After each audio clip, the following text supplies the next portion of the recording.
menghabiskan 3 dekade dalam gerakan Buddhist internasional, menulis dan mengedit karya kolaboratif aktivis cendekiawan Buddhist, dipersembahkan kepada dunia dengan judul Rethinking Karma, The Dharma of Social Justice, INEB 2014.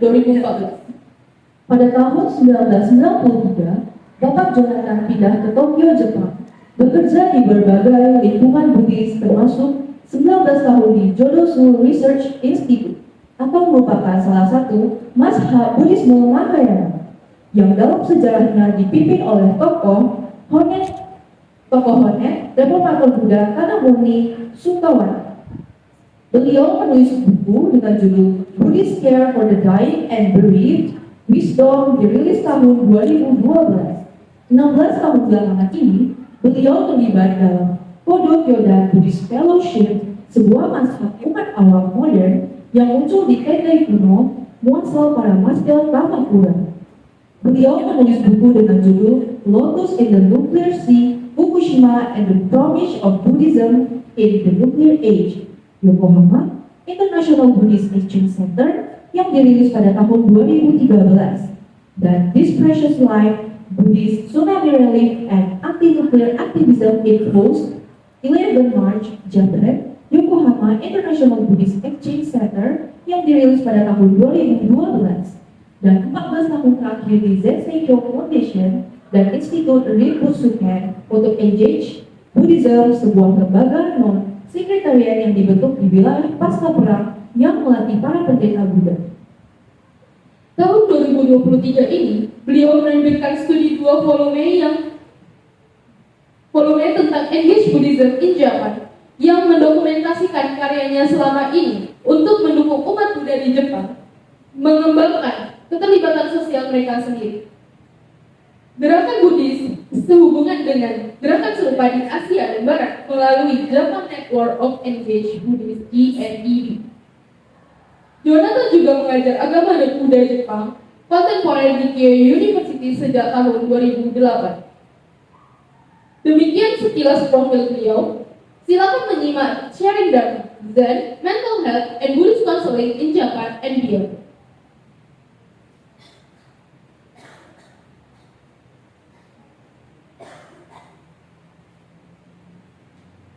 Terima kasih banyak. So nice to be back in Jogja where my Asian journey began. Terima kasih. Senang sekali bisa kembali ke Jogja, di mana ini adalah umat pertama di Jogja, di Asia. Yeah, just a great honor to be here. Thank you to the sponsors, this fine temple, Bapak Hendrik, Ibu Reni, and Mas Wilson for helping to organize this talk. Dan terima kasih pada para panitia dan penyelenggara, terima kasih pada Bapak Hendrik, Wilson, dan Ibu Reni. So I think one of the things today that connects us is our interest in our practice of Zen Buddhism. Yang mengkonekkan kita atau yang menghubungkan kita pagi ini sebetulnya adalah latihan kita pada Buddhisme tradisi Zen. So I heard you mentioning beginner's mind in the morning talk. Dan tadi Mbak Reni menyebutkan ada kata beginner's mind atau pikiran pemula. From the well-known teacher Suzuki Shunryu, who most of his fame and teaching is in the United States. Dan itu adalah istilah yang diberikan atau diciptakan oleh Suzuki Roshi yang kebanyakan pengajarannya juga dilakukan di Amerika Serikat. So he's actually not so well known in Japan. Dan beliau tidak terlalu terkenal di Jepang sendiri. But I have many friends in the United States who study in his lineage and study from him. Tapi Jonathan ini punya banyak teman di Amerika yang juga belajar dari lineage-nya Buddha. So I just have a question for you, since my first time to meet you, you're studying Zen, you're learning from Sister Shinryu. Who are some of the other teachers you're learning from? Jadi sekarang kelihatan dari pertanyaan, kalau kita belajar tentang Zen ini, kita belajar dari siapa sebetulnya? Apakah dari Shinryu Suzuki atau dari siapa?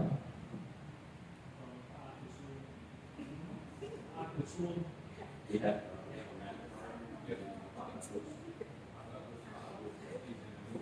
Ya, bagus.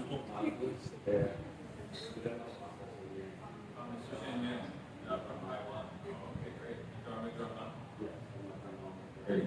I gave a talk at Dharma Drum Mountain 2-3 weeks ago on a similar issue, end of life care.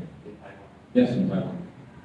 Ya, tadi bicara kita belajar dari Pak Agus. Pak Agus itu muridnya Master Sendian tradisi Dharma Drum Mountain di Taiwan, dan Jonathan ini 2-3 minggu lalu sudah berbicara tentang topik yang sama di Dharma Drum Mountain di Taiwan. There is another great monk at Dharma Drum named Queen Ning, and I worked with him on end of life care. On end of life care. Jadi ada juga satu biku di sana yang namanya biku Buddhist, dan Jonathan juga bekerja dengan biku ini di sebuah tempat yang mengurusi orang-orang yang sudah menjelang kematian. Ada lagi yang mau menyebutkan nama guru di mana kita pernah belajar?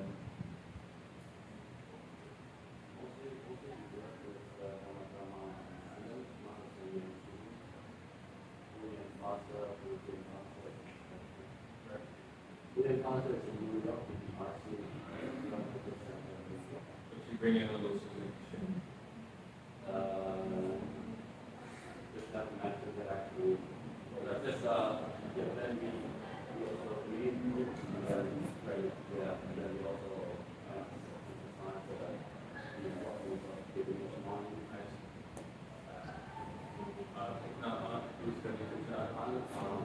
Ada yang pernah belajar dari Krishna Plum Village Tradition?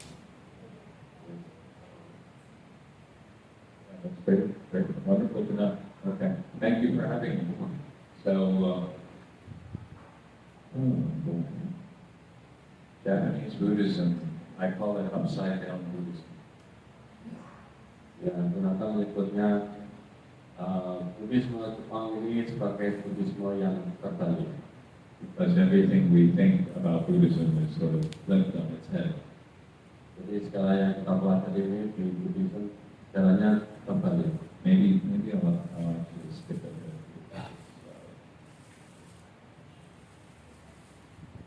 This is a Japanese Buddhist priest getting married. Ini adalah foto seorang Buddhist priest yang menikah. Jadi ini orang di sini sebutannya Buddhist priest itu pendeta Buddhis yang menikah. It used to be bhikkhus, but they're not bhikkhus. Iya, jadi nggak bisa lagi disebut biku, jadi pendeta Buddhis. So, generally, Mahayana Buddhism was kind of a bit of a lay movement reacting against the way that the monks took control of Buddhism back around the time of Christ. About 500 years after Buddhism had developed, it became too centered on the monks.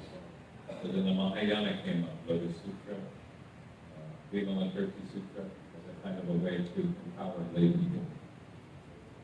Jadi setelah 500 tahun setelah Masehi, ada di mana Buddhisme sangat berkembang dan para biku sangat memegang kontrol atas situasi.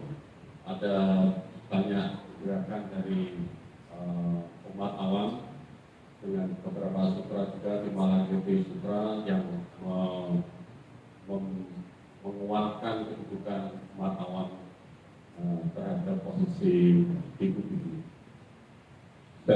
this fits East Asian thinking because in India, Southeast Asia, the idea of merit, demerit, this world is dukkha, samsara, suffering, get out of it is very strong.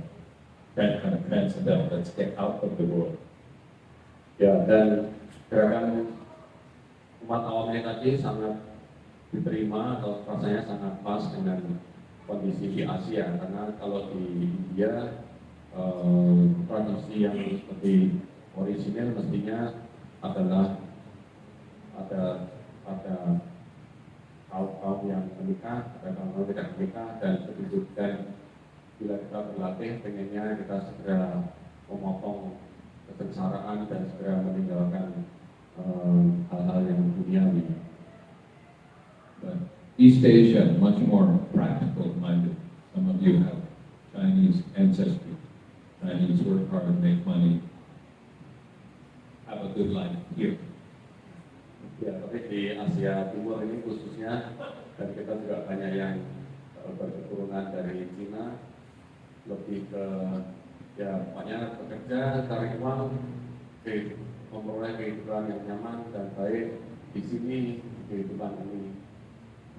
Japanese most extreme version of this, and you see in their traditional Shinto religion that there are spirits everywhere in this world. So no need, this world is sacred, don't need to go to the next world. Dan yang kepercayaan Jepang lebih ekstrim, kepercayaan Shinto ini mengatakan bahwa di dunia ini sudah banyak spirit atau roh-roh gitu, atau yang sudah yang berketayangan di sini, jadi kita tidak perlu ada di dunia lain, kita bisa melakukan semuanya di sini.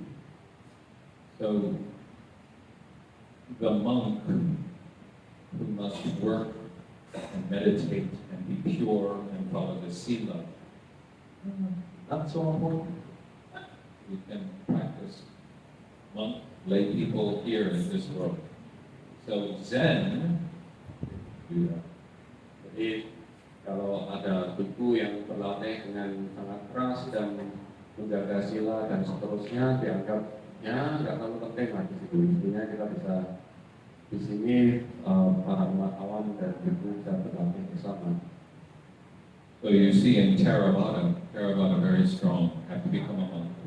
And if you're not a monk, then you make merit, and you get reborn, next life, become a monk. Ya, di Buddhist Theravada lebih tegas, kalau ada pengen jadi biku ya biku dan berlatih dan di kehidupan seterusnya Anda akan jadi lebih baik. But in Zen, we have Buddha nature, and you just wake up to enlightened mind now. Tapi di Zen lebih ke ya kita semua mempunyai hakikat kebudayaan dalam diri kita, dan dengan tiba-tiba ada pengajaran yang dengan tiba-tiba satu sentikan tangan tiba-tiba kita terserahkan. So that we call this sudden enlightenment in Zen. Ya, dan sering disebut sebagai pencerahan yang seketika. So this kind of culture over many centuries made the monastic, the sila, the vinaya, weaker and weaker and weaker. Jadi pandangan semacam ini setelah bertahun-tahun, beratus-ratus tahun membuat praktek menjaga sila, vinaya dan seterusnya menjadi melemah dan terus melemah. So we know in the late 1800s, early 1900s, Japan became very based on the emperor and the Shinto worldview. And so they wanted to sort of push Buddhism down into the side. Jadi di abad 18 atau 19, keadaan di Jepang itu menjadi sangat terpusat pada Shinto dan kekaisaran. Jadi itu menekan perkembangan Buddhism di sana. So they pushed the Buddhist priests, encourage him, get married. Dan mereka kemudian menekan dan sangat menyarankan para pendeta-pendeta Buddhis ini untuk menikah, Have children.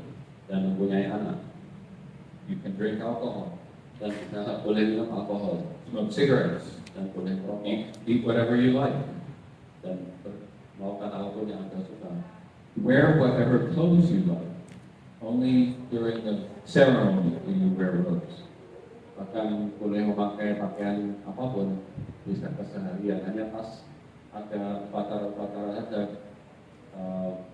para biku ini harus memakai jubah.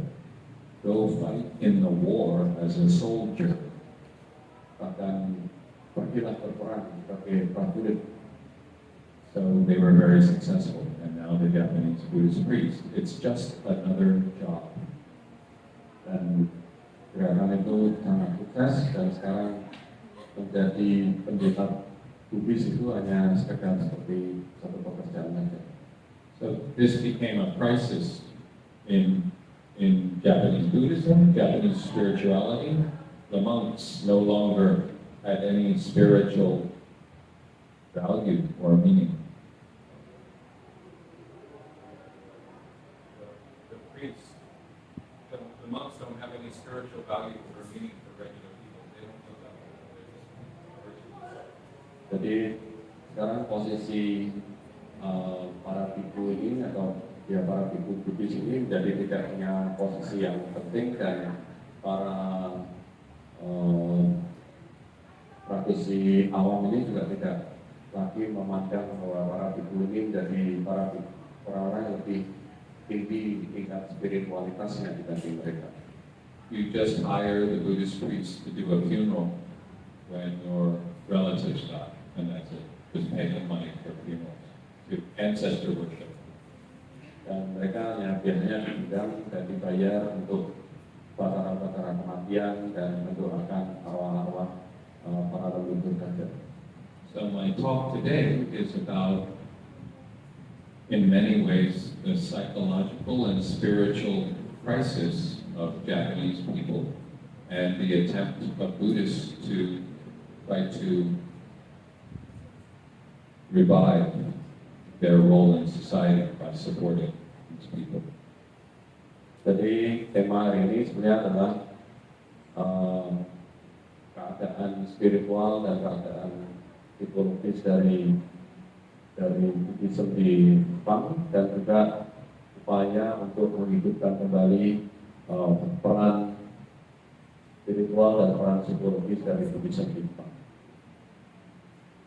So let's start off.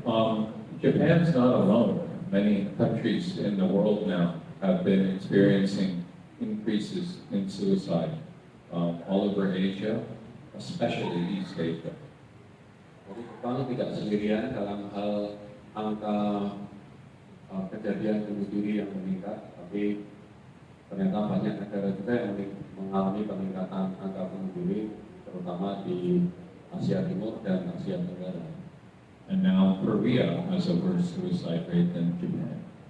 Dan bahkan Korea sekarang mempunyai angka bunuh diri yang lebih tinggi daripada Jepang.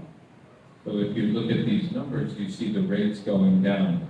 But then with COVID, the rates have started to go back up again. Sebetulnya angka-angkanya mulai menurun, tapi saat terjadi pandemi COVID, angka-angkanya kembali naik.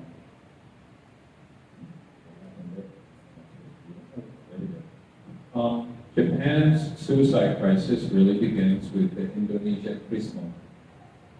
Dan angka bunuh diri di Jepang ini sangat meningkat mencapai puncaknya pada saat Indonesia mengalami krisis moneter. Because Indonesia, Malaysia, Thailand are some of Japan's biggest trading partners.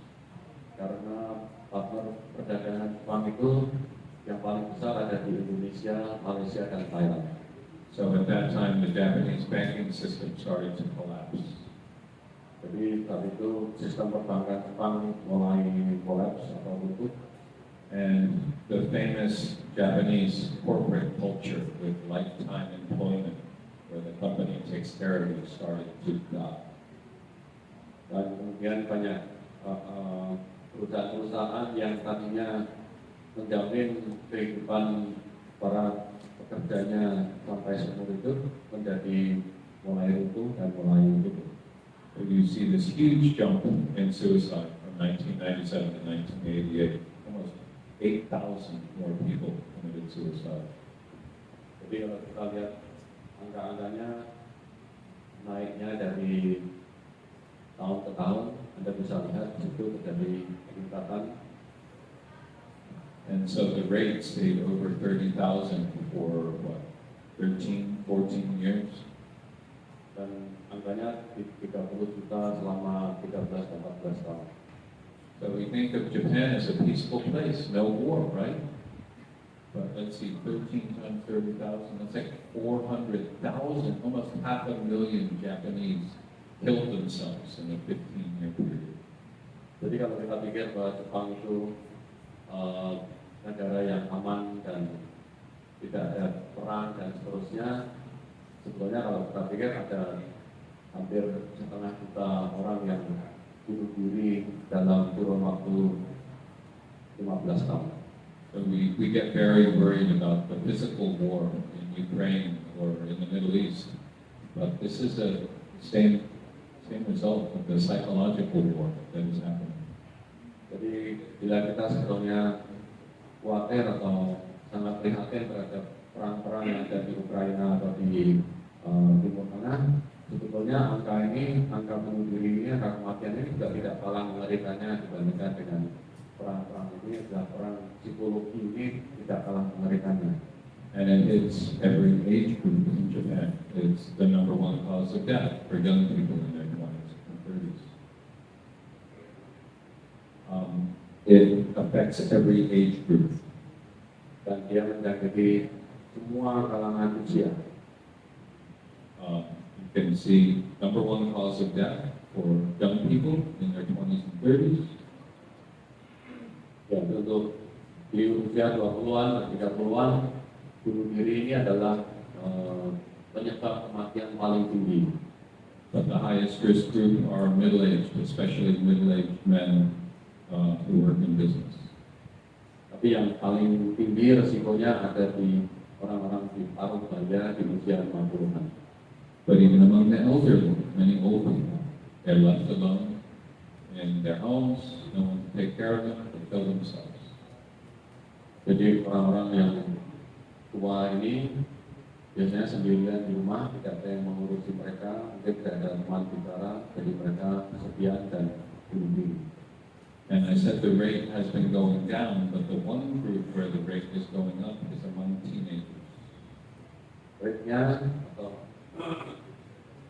angka-angkanya sebenarnya mulai menurun, tapi ada satu kelompok usia di mana angka-angka bunuh diri ini meningkat, yaitu di usia remaja atau belasan. And then during COVID, the rate went up for women, especially women who are single mothers. They've been divorced, and many, because Japan is a very male-centric society, women who have become divorced with children have a very hard time getting good jobs, and they fall easily into poverty. Dan di saat pandemi terjadi, kelompok yang sangat rentan terhadap bunuh diri adalah ibu-ibu yang mengurus anaknya sendiri, yang mungkin bercerai dan punya anak. Dan di Jepang ini sistemnya sangat bersenter atau berpusat pada pria. Jadi ibu-ibu yang sendirian atau punya anak itu akan sangat rentan terhadap kehilangan pekerjaan dan menjadi miskin, dan pada akhirnya mereka angka bunuh dirinya meningkat.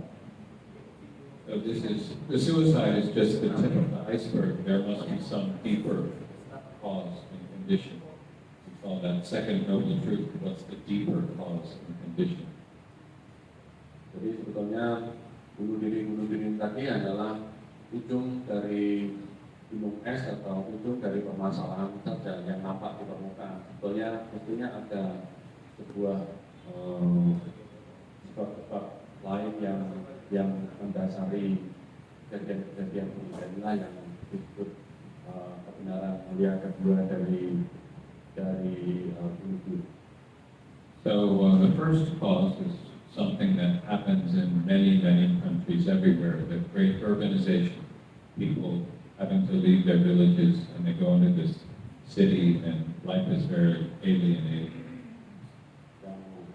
Yang pertama maksudnya adalah suatu hal yang secara umum mendasari masalah-masalah di kota-kota besar atau negara-negara besar, yaitu urbanisasi besar-besaran yang menyebabkan orang-orang harus berpindah dari tempat asalnya menuju ke kota dan bekerja dengan keras. The Japanese government had a poor social welfare system, not strong. They depended on people's families and the company to take care of the government social welfare is not a good system. Jadi sistem kesejahteraan sosial di Jepang ini tidak terlalu kuat, sangat tergantung pada keluarga-keluarga itu sendiri dan perusahaan-perusahaan. But after the first one, the companies stopped taking care of employees, and now 38% of Japanese do not have full-time jobs. Jadi setelah Krismon, para perusahaan ini tidak lagi mampu menjamin kesejahteraan para pekerjanya, dan sekarang ada 38% penduduk Jepang yang tidak mempunyai pekerjaan tetap. And then the family system begins to fall apart. No longer, it becomes nuclear family, no longer living with grandparents. Dan sistem jadi rumah tangga juga menjadi kacau balau, mereka tidak lagi seperti yang biasanya terjadi, keluarga inti terdiri dari bapak, ibu, dan anak-anak. Sekarang mereka tidak lagi tinggal bersama bapak ibu. Families don't eat together. Everyone's in their own room on their cell phone. They come, they go. It's kind of like a dormitory, not really a family. Dan keluarga-keluarga jadi tidak erat, mereka tidak makan bersama, mereka lebih sering mengurung diri di dalam kamar, memegangi teleponnya masing-masing. Jadi anak-anak ini sekarang tinggal dengan orang tua, kayak tinggal di kos-kosan saja. I think maybe this kind of life is common in Jakarta. In all big cities. Dan yang kayak gini sebetulnya umum aja terjadi di Jakarta atau bahkan di Jogja atau di semua kota-kota besar. Kota yang punya internet, also di Right. So we call this structural or system causes. Inilah, dan kita sebut ini sebab-sebab struktural atau sebab-sebab sistem. But we also have cultural system, cultural factors. So one of the big ones is this collision between modern Western values and traditional Japanese ones. Tapi ada sebab lain yang disebut kultural, sebab kultural yaitu bertemunya atau bercampurnya nilai-nilai Barat dengan nilai-nilai Jepang. So things like the value of harmony, harmony with the group, which means you shouldn't make noise, be quiet, and fit into the group. So the value of harmony and self-sacrifice. I think maybe it's also similar in Indonesia. Don't stand up. No, I don't agree. No.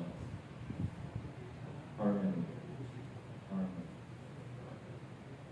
Jadi mulai ditekankannya nilai-nilai keharmonisan sebuah komunitas atau nilai-nilai pengorbanan diri. Dengan begitu semua orang diharapkan tidak menonjolkan diri, bila punya ketidaksetujuan juga disarankan tidak mengutarakannya. Yang penting adalah harmoni.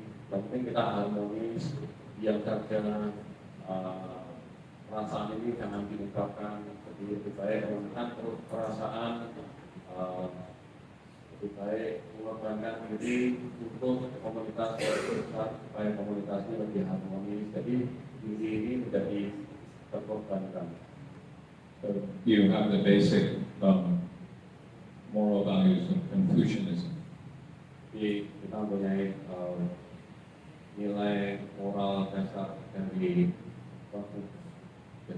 kalau di Indonesia disebut konghucu. So obey your elders, Patuhilah para tua, and then take care of the people who are of your same status. Take care of each other. dan rawatlah orang-orang yang sebaya Anda dan saling merawat di komunitas sebaya. But then you have the corporate culture that's coming in from the West that teaches self-determination and self-responsibility.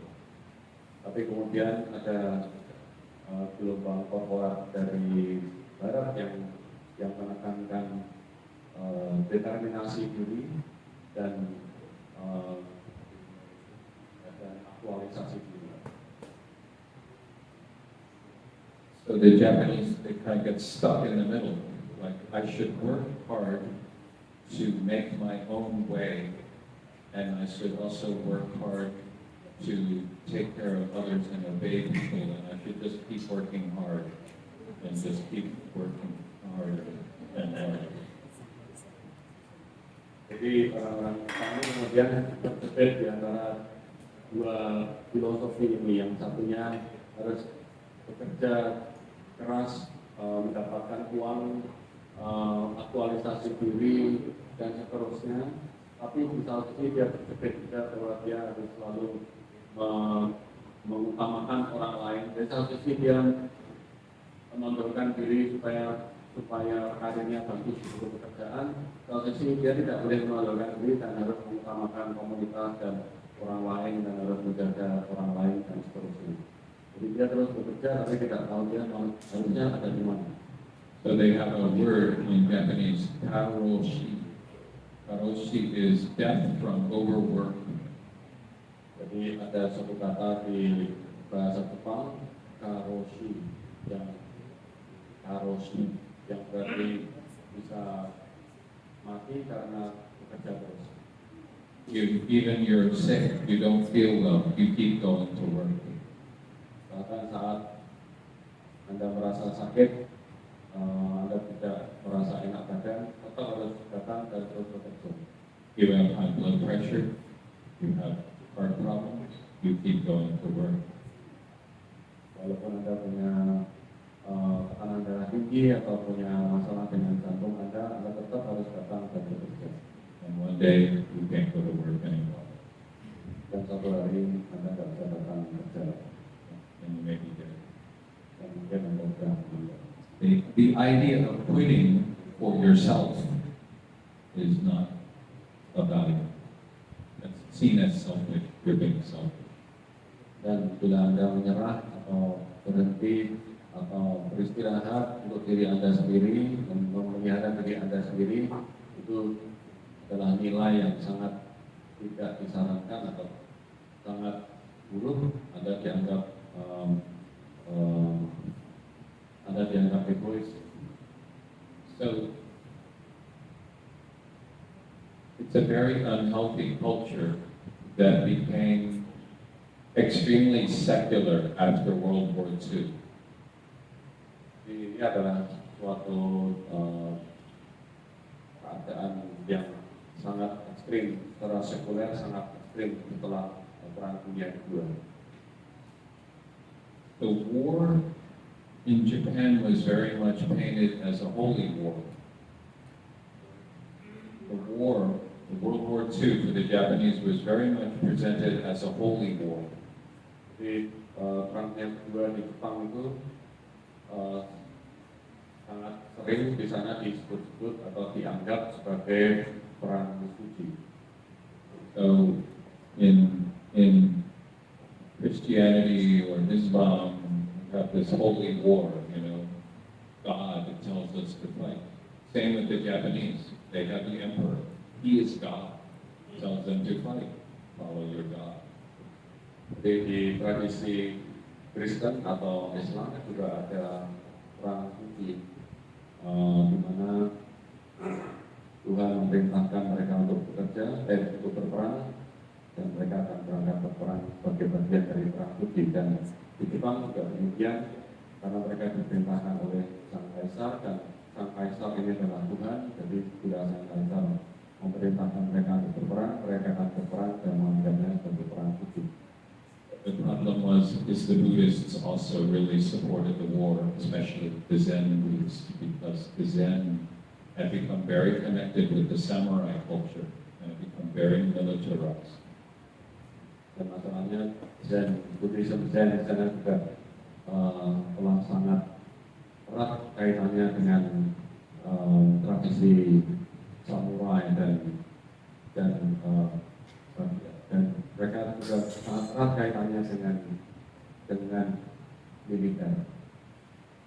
This is also another result of the loss of the Vinaya, is that there are excuses made for killing in the name of Buddha. Dan ini juga adalah hasil dari melemahnya Vinaya, di mana mereka tadi mempunyai alasan bahwa mereka boleh membunuh di dalam nama perang suci. Anyway, these are issues that I wrote about in my first book, so I don't want to talk too much about that today. I'm going to talk about the good part of Zen today. Jadi detailnya sudah ada di bukunya Jonathan, silakan dibaca yang pengen detailnya. Sekarang Jonathan akan membahas bagian baik dari Buddhisme Zen. So, in today's world, there's all this mental health problem, and not much of a culture of counseling in Japan. Counseling is like very individualist. I go to a counselor, talk about my problems. It's not a strong culture in Japan. Jadi masalahnya sekarang adalah kesehatan mental, dan di Jepang ini budaya counseling atau budaya datang ke seorang profesional dan bercerita tentang masalahnya, sering disebut counseling kalau kita pergi ke psikolog dan seterusnya, itu tidak menjadi budaya yang umum atau terjadi begitu banyak, karena budaya ini menganggap kalau kita datang bercerita tentang diri kita, pengen ada penyelesaian terhadap masalah diri kita, ini dianggap bukan suatu hal yang baik atau suatu hal yang terlalu berpusat pada diri kita sendiri. So most Japanese end up going to a doctor and getting psychological medicine, another bad influence of the West. Dan kemudian mereka akhirnya malah ke dokter dan mendapatkan obat-obatan psikologis, dan ini adalah satu imbas buruknya dari kebudayaan atau kebiasaan Barat. So some Buddhist priests do the funerals, so they became very aware of the suicide problem, because they're like, wow, I did 4 suicide funerals in the past 3 months, and some of them said, I should do something to try to help people before they kill themselves. Dan para pendeta Buddhis ini, karena bila setiap kali ada upacara kematian, mereka akan diundang, dan para pendeta Buddhis ini jadi sangat sadar terhadap masalah-masalah bunuh diri, karena mereka jadi sadar ternyata bulan ini kata-kata ada 4 masalah bunuh diri yang terjadi. Dan begitu mereka mulai berpikir gimana caranya supaya angka bunuh diri bisa ditekan. So there are many different kinds of counselors, and a Buddhist priest is just one kind of counselor. Jadi ada banyak sekali konselor-konselor di Jepang ini, dan pendeta Buddhis ini salah satunya. So a counselor can listen to somebody, listen to their problems. Dan konselor ini apakah bisa mendengarkan ke orang lain? The other thing a counselor can do is what we call a gatekeeper. And a gatekeeper is somebody who can connect you to somebody who can help you solve your problem. So if you've gone bankrupt cool, I can introduce you to a lawyer who can help you with your bankruptcy. Jadi para pendeta Buddhis ini pertama bisa mendengarkan, kemudian juga bisa menjadi penyalur penyelesaian masalah. Jadi bila Anda punya masalah dengan perusahaan Anda, misalnya mau bangkrut, berarti dia bisa, oh ya nanti kamu tak hubungkan ke orang atau ke lawyer yang bisa membantu Anda dalam proses kebangkrutan ini. So if the temple is in the center of a community, and he will do funerals for everyone in the community, so he knows everyone. So a priest can be very good at this. Oh, yeah, you're having a financial problem? This follower is a lawyer. Oh, you're having trouble with your teenage son? Oh, I have a specialist in child education. Or, oh, you're having trouble taking care of your old mother? Oh, I have a hospice nurse over here. So they're very good at making connection. Ya, jadi biara ini akan jadi tempat bertemunya orang-orang dan dari komunitas yang kalau pengikutnya banyak, dan pendeta Buddhis ini akan jadi kenal semua pengikutnya dan tahu siapa saja pengikutnya. Jadi bila ada satu umat yang menghadapi masalah dengan psikologi, dia akan bilang, oh ya ini juga psikolog, kamu bisa ngomong ke dia. Atau ada umat yang anaknya punya masalah, oh itu psikolog anak, dan seterusnya. But there's one thing a priest that's specially trained to do, and that is to help people talk about the meaning of their life. What is the meaning of life? Dan ada satu hal yang pendeta ini secara spesial atau secara spesifik sangat terlatih untuk lakukan, yaitu mendengarkan orang atau mengajak diskusi orang untuk mengatakan apa sih sebetulnya tujuan dari atau arti dari hidup. So we come into this world, we go to school, got to work hard at school, so you can go to a good university, so you can get a good job. Now you've got a good job. Are you married yet? Okay, you're married. Do you have any children yet? It's just a boom, boom, boom, boom, boom. It's never enough. What's the meaning of my life? Jadi bila kita dilahirkan, kemudian kita sekolah, kita harus pandai di sekolah, lulus, mendapat pekerjaan yang bagus, bekerja keras, bekerja dengan bagus, kemudian kita menikah, kemudian kita punya anak, kemudian terus demikian. Apakah hanya begitu? Apakah sudah cukup? Jadi sebetulnya apa sih arti dari hidup kita? But this is what a Buddhist priest or a religious counselor can really help with. Jadi ini adalah satu hal yang sangat spesifik yang para pendeta spiritual, pendeta Buddhis ini sangat bisa membantu.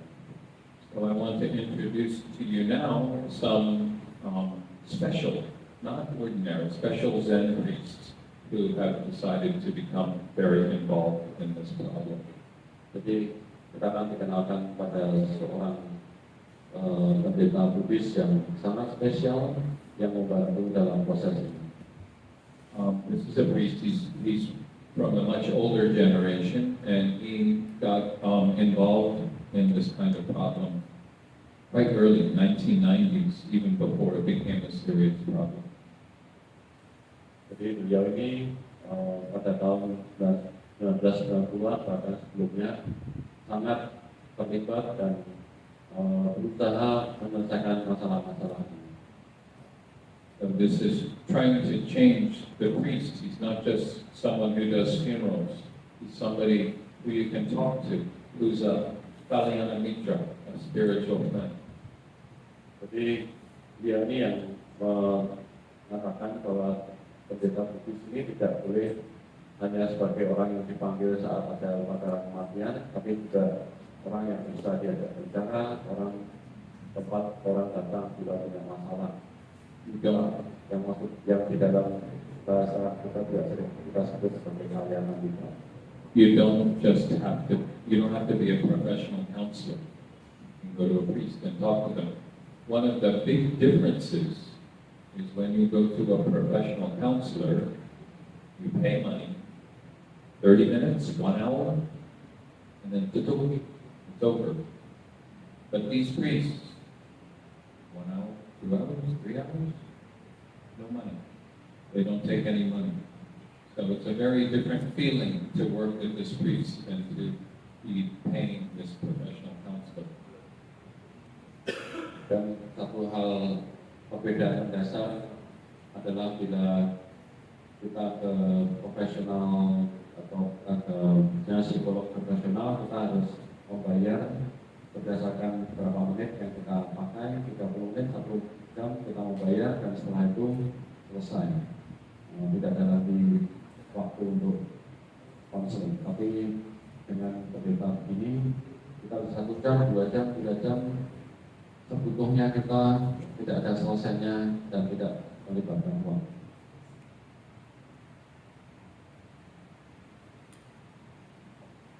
This is another priest. He lives in Tokyo. When he was young, he took like professional training in counseling, like kind of Western style counseling method. Dan ini adalah pendeta yang lain lagi. Dan waktu beliau masih muda, beliau belajar counseling profesional dengan gaya barat. He found something kind of problematic in this modern style, because in this style, counselor is healthy, you're sick. So there's this kind of wall between us. I will help you get better. I'm healthy, you're sick. Tapi beliau merasakan ada suatu hal yang salah atau aneh dalam proses counseling gaya ini, karena di gaya barat ini, karena mestinya biasanya akan terjadi suatu pemisahan bila Anda datang, Anda sakit dan konselornya ini sehat, dan saya akan membuat Anda sehat karena Anda sekarang sakit dan saya sehat. But in Buddhism, we are all living in dukkha and living in samsara. Even the monk. Tapi di dalam Buddhism, kita semua mengakui, bahkan biku juga mengakui bahwa kita semua hidup di dalam dukkha, di dalam kesengsaraan, penderitaan. So we walk side by side together through the Four Noble Truths, through this path to enlightenment. Jadi sistem pemecahan masalahnya menjadi kita berjalan bersama-sama, beriringan, karena kita semua mengalami duka dan kita berjalan bersama di dalam empat kebenaran mulia menuju kebenaran. So this is also a different kind of model for the Buddhist monk, who is not talking to you from above as great master and you're just a foolish layperson. We're walking together side by side as Kalyana Mitra. Jadi inilah perbedaan yang juga mendasar dibandingkan dengan bila ada seorang biku atau master yang bicara dari atas dan memandang ke bawah, seakan-akan kita adalah orang-orang yang menderita, dan yang berbicara di atas sudah mengatasi semuanya. Tapi hal yang dipunya ini sekarang adalah kita berjalan beriringan sebagai Kalyana Mitra, menyelesaikan masalah sama-sama. So this is one of the strong points of the Japanese priests losing Vinaya. They understand the suffering of the regular people because they live a regular life too. If the person comes, I'm having a marriage problem, and they go, yeah, I'm having a marriage problem too. Jadi ini adalah sisi baiknya, di mana para biku ini sudah mulai tutur vinayanya dan menikah misalnya, dan harus cari kerja, cari uang. Dengan begitu kalau ada orang datang dengan masalah pernikahannya, mereka sudah tahu ya, aku juga menikah, jadi aku tahu rasanya. So let's use Buddhist wisdom to together figure out our marriage. Jadi mari sekarang kita pakai cara Buddhism bersama-sama untuk menyelesaikan masalah pernikahan kita bersama-sama, bukan masalah pernikahanmu, tapi juga menikah. This is another very wonderful, special priest. He was born in a temple, so he's the son of a priest. But his father told him, don't just stay in the temple. You have limited view of life. Go out, do something different. So he became a banker.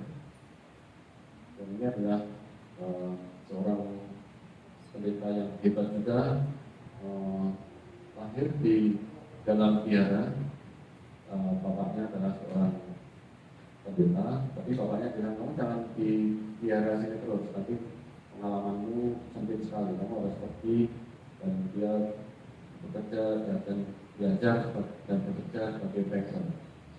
So he was a Japanese banker in Bangkok when the financial crisis hit, and he had a very good friend who committed suicide because of the pressure of the financial crisis.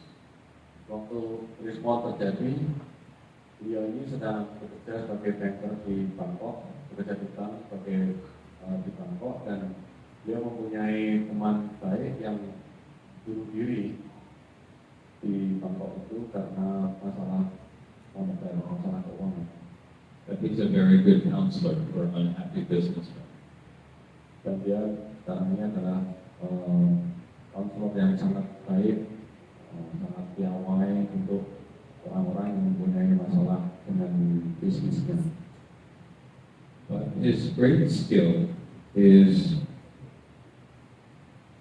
many monks, many Buddhist teachers talking about the teaching.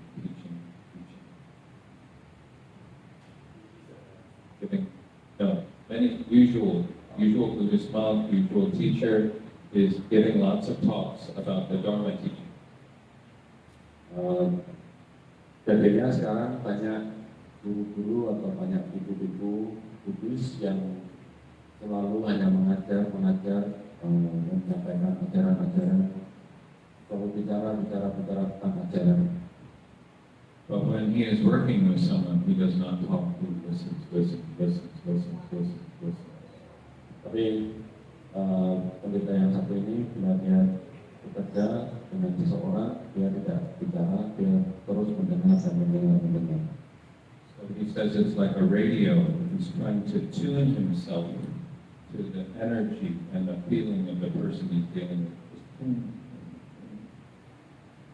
Jadi dia mengibaratkan seperti radio, dia akan terus mencari frekuensi yang tepat dengan orang-orang di sekitarnya, orang yang ada masalah.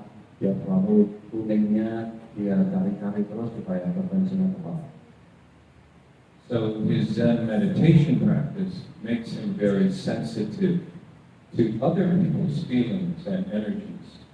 So because he has a very deep practice, he's able to connect deeply with people who are talking about their problems.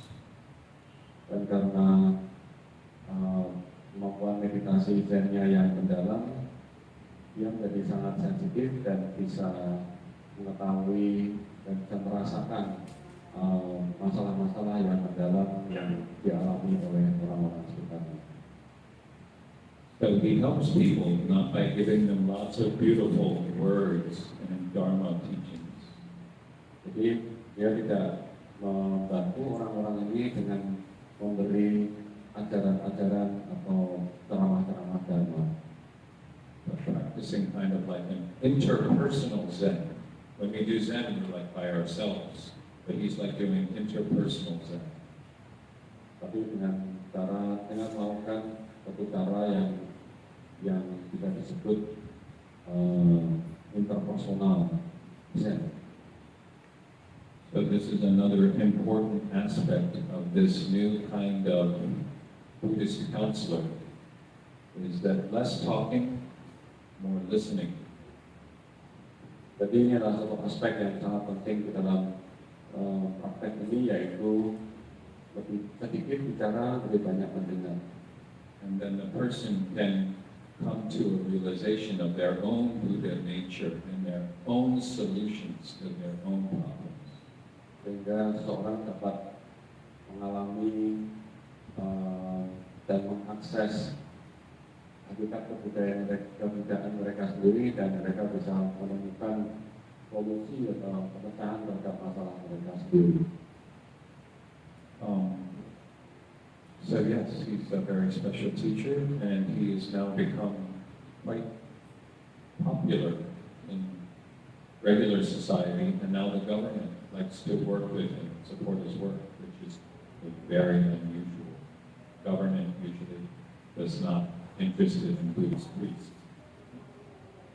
Jadi dia ini sekarang jadi sangat terkenal atau dikenal oleh orang banyak, sehingga akhirnya pemerintah sendiri juga tertarik untuk bekerja dengan beliau, dan ini satu hal yang sebenarnya sangat tidak lumrah.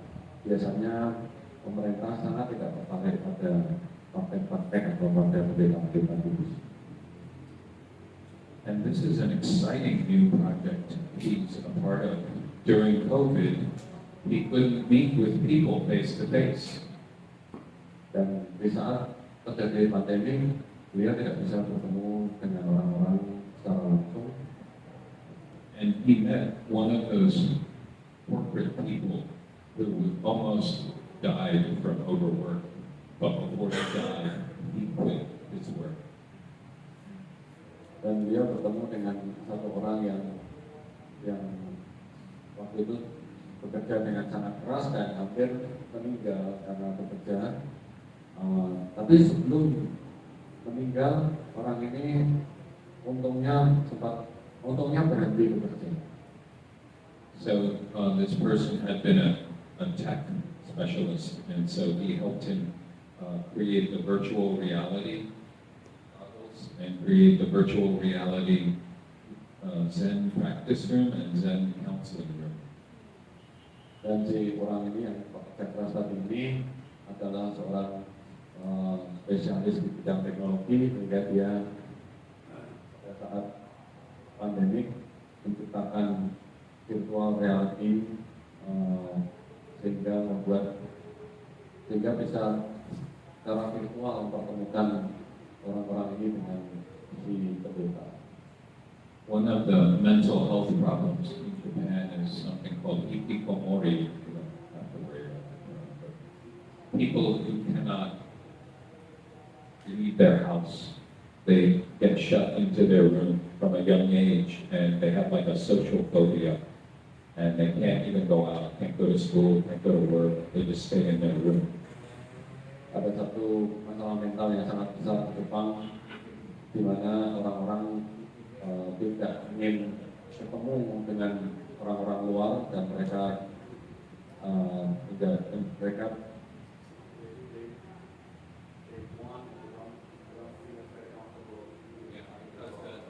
Society is very brutal.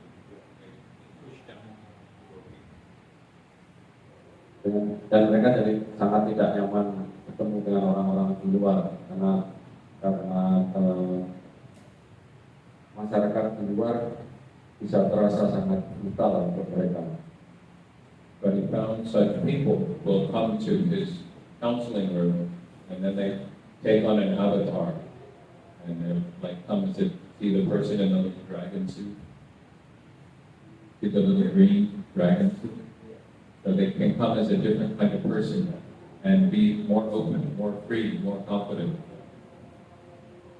Tetapi orang-orang yang tadi sangat tidak nyaman bila ketemu orang atau keluar rumah, ini jadi bisa datang ke virtual reality ini, dan mereka bisa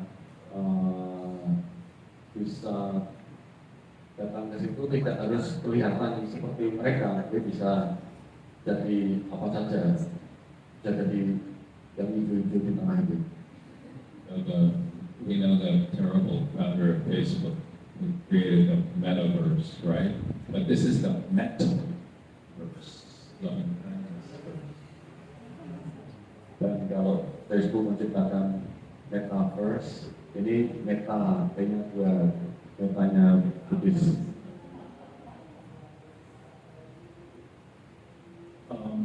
here is another priest. He's really interesting. Ada satu pendeta yang sangat menarik. He is not born in a Buddhist temple. He does not come from a Buddhist family. Dia ini tidak dilahirkan di biara Buddhis. And he was a very bad boy growing up. Very terlalu nakal. Dan dia ini Sekali. terlalu nakal sekali pada budaya. So his life sort of fell apart and became very terrible, and he kind of had a spiritual opening, and he decided to become a Zen monk. Jadi hidupnya ini sangat nakal, sangat acak-acakan. Namun suatu ketika terjadi suatu pembukaan atau realisasi dan beliau memutuskan menjadi biku. In Japanese Zen, there are two traditions, the Rinzai and the Soto. Dan di dalam tradisi Zen ada dua aliran yang disebut Soto dan Rinzai. So if you're the son of a priest, and many sons of priests are not excited or happy to be priests. It's not cool. I'm a Buddhist priest. Banyak anak-anak dari pendeta Buddhis yang tidak ingin jadi pendeta Buddhis karena menjadi pendeta Buddhis itu rasanya nggak cool, nggak keren. So they do minimum training. Dan dengan begitu mereka kalaupun mau berlatih ya pokoknya sesedikit mungkin aja. For Soto Zen, 1 year of being a monk. Untuk tradisi Soto hanya 1 tahun menjadi biku. For Rinzai, 3 years. Untuk Rinzai 3 tahun. So he is Rinzai, but he spent 6 years as a monk. Dan dia ini seorang pendeta tradisi Rinzai dan menghabiskan 6 tahun sebagai biku. The very serious kind of Japanese Rinzai training, where they're not friendly to you. They're not friendly to you. Jadi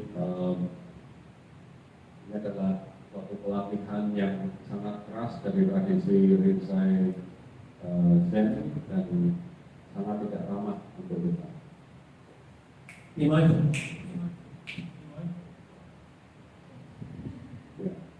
itulah kira-kira. Anyway, so he had very deep religious training, deep spiritual experience.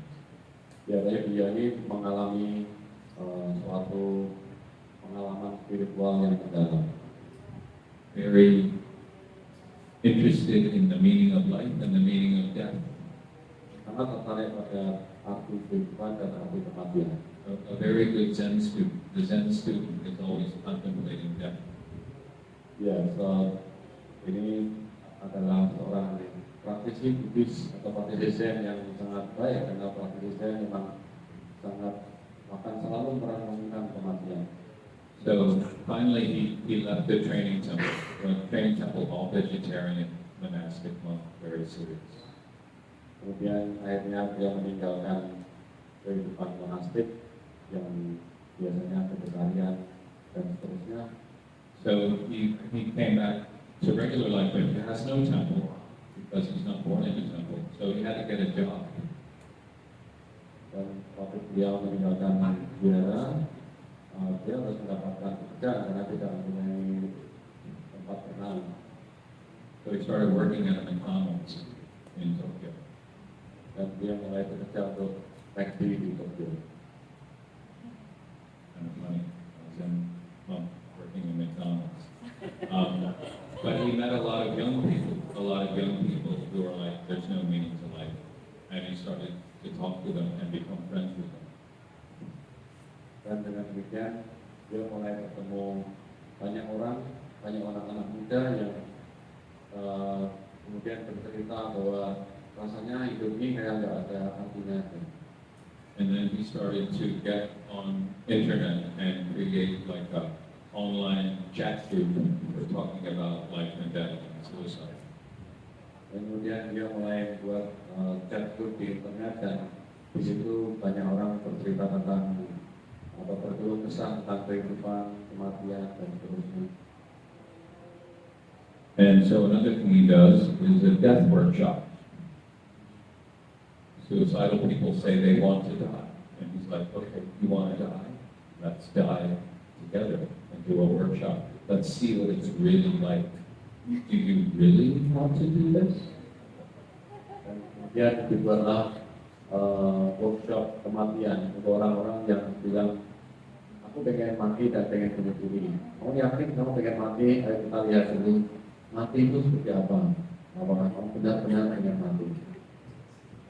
So actually, this is I got him to run a workshop with my university students who are from many different countries, and this is a picture from that workshop. I'm sorry.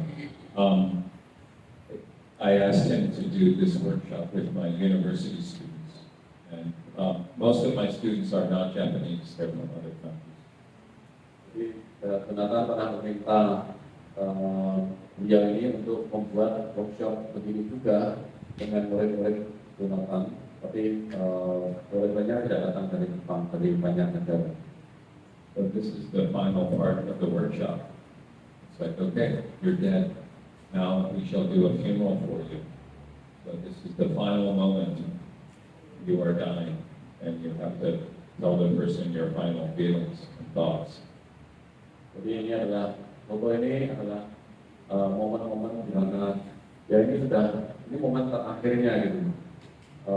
Ya inilah saat terakhir kamu mati dan kita akan mengatakan upacara kematian dan nanti orang yang peserta ini akan diminta untuk mengungkapkan perasaannya. So I'll tell you one story from this workshop, which I did last year. I had a student, and his mother had died of COVID 3 months before he came to Japan. Dan ini cerita ini orang ini datang ke Jepang dan 3 bulan sebelumnya ibunya meninggal karena COVID. So obviously he had much grief that was inside of him. And when we did this part, when he was lying on his back, he couldn't talk. He cried very strongly the whole time. For like 10 minutes, he just wept very deeply. Jadi orang ini mempunyai rasa duka yang masih sangat kuat dan waktu dilakukan workshop ini selama 10 menit non-stop, orang ini nggak bisa bicara, hanya menangis, meraung-raung. So this workshop is not just for suicide, it's for all of us, just facing what is the meaning of life, death. We may have many different kinds of issues. Jadi workshop ini tidak hanya diperuntukkan untuk orang-orang yang pengen bunuh diri aja, tapi juga orang-orang dengan banyak isu-isu mental lainnya, atau orang dengan pertanyaan-pertanyaan hidup ini untuk apa, mati ini seperti apa.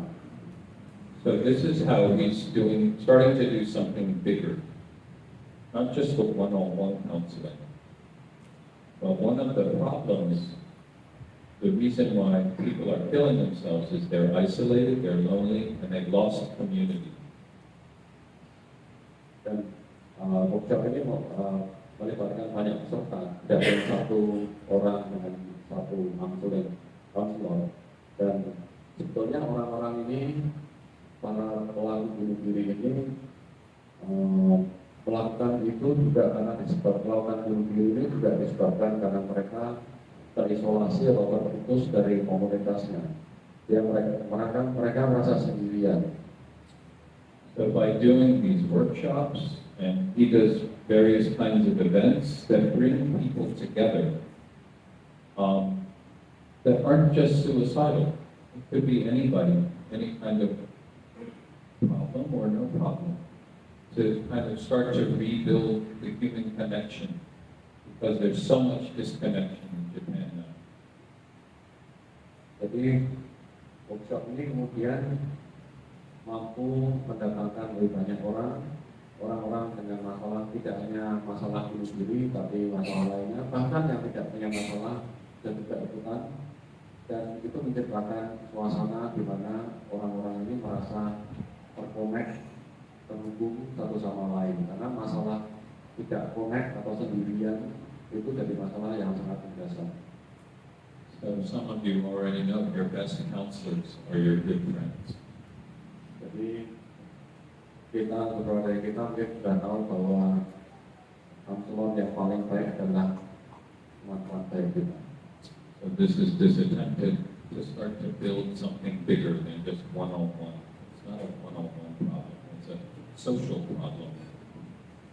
Jadi ucap ini mulai membuat komunitas yang lebih besar, tidak hanya satu lawan satu, tapi dan masalah ini sebenarnya melibatkan banyak orang. Jadi komunitas ini mulai melibatkan lebih banyak orang. This is one more Zen priest. He lives in the countryside, in the far north countryside, where the population has gone down a lot. There are very few people left, mostly old people. Dan ini satu pendeta lagi yang datang dari pinggiran suatu desa terpencil di bagian utara yang penduduknya sudah populasi penduduknya sudah sangat menurun drastis. So most of the Buddhist priests, they don't look beyond the individual problem, but he started to look at the social side, and he saw how the economic policy would destroy his village and destroy his community, and this heavy capitalist system that destroyed the traditional culture and the human bonds. And so he looked really deep into the causes. Banyak pendeta Buddhis tidak mampu melihat di luar atau apa sebenarnya yang mendasari masalah manusia atau masalah orang yang datang ke mereka. Tapi pendeta ini mampu melihat apa sebenarnya yang di belakang masalah sesungguhnya yang terlihat di belakang masalah yang terlihat ini. Jadi dia mulai melihat sistem ekonomi yang terjadi, kapitalisme yang terjadi yang membuat sistem ekonomi dan kebudayaan di desanya hancur dan membuat orang-orang ini menderita. But this is very important because the government would like to keep this problem as an individual problem. They don't want people going, maybe our economic system is wrong. Maybe our political system is wrong. Maybe we need more democracy. No, suicide is an individual problem. Just do some mindfulness meditation and you can work more. Okay. Jadi pemerintah ini pendekatannya selalu masalahmu itu masalahmu sendiri. Kalau pengen bunuh diri itu masalahmu sendiri. Jadi kamu harus berlatih meditasi, mindfulness sendiri, tolonglah dirimu sendiri. Mereka tidak ingin orang-orang ini mulai berpikir jangan-jangan yang membuat orang-orang bunuh diri ini sistem ekonominya, jangan-jangan sistem politik negara ini yang keliru. Tapi negara selalu akan bilang, pemerintah akan selalu bilang, bukan, ini masalahmu sendiri, kamu aja yang tidak hebat. Jadi berlatihlah sendiri. So I want to look at one more here. We've seen these nice Zen priests who have a good meditation background and they have a special skill to connect with people deeply. I call it interpersonal Zen. Jadi ini satu lagi ada pendeta Buddhis yang sanggup melihat atau sanggup membuat koneksi yang sangat personal, dan ini disebut interpersonal Zen. But in Japan, Zen Buddhists are 30%, maybe. Bigger group is the Pure Land Buddhist. Di Jepang, mungkin Zen itu hanya punya 30%. Dari semua pendeta itu mungkin 30%, hanya 30%-nya yang pendeta Zen. Kebanyakan itu Pure Land atau aliran tradisi Pure Land. In Japanese Pure Land Buddhism, no sila, no samadhi, no prajna. Dan di Pure Land di Jepang itu tidak ada sila, tidak ada samadhi, tidak ada apanya. There is only namo. Yang ada hanya chanting namo mentomo. They are the most Vyasanya, they are the most secularized priests. Dan biasanya mereka adalah pendeta Buddhis yang paling sekuler. They don't even shave their hair. dan mereka tidak harus menghubungi kepalanya. So how do they counsel people? They don't have Zen, they don't have meditation. Jadi bagaimana mereka bisa memberi counseling kepada orang-orang? Mereka tidak punya meditasi, mereka tidak punya Zen. They're very skillful. They use this feeling of the bodhisattva, of the warmth of Amitabha, the warmth of Amida Buddha, the greatest compassion, right? Amitabha is the greatest Buddha of compassion. So we should extend compassion to people who are suffering. Lalu mereka sangat ahli dalam mengatakan atau mengajarkan bahwa mereka mempunyai belas kasih yang sangat besar, yaitu dari Amitabha dan kita harus menyalurkan rasa belas kasih ini ke orang lain.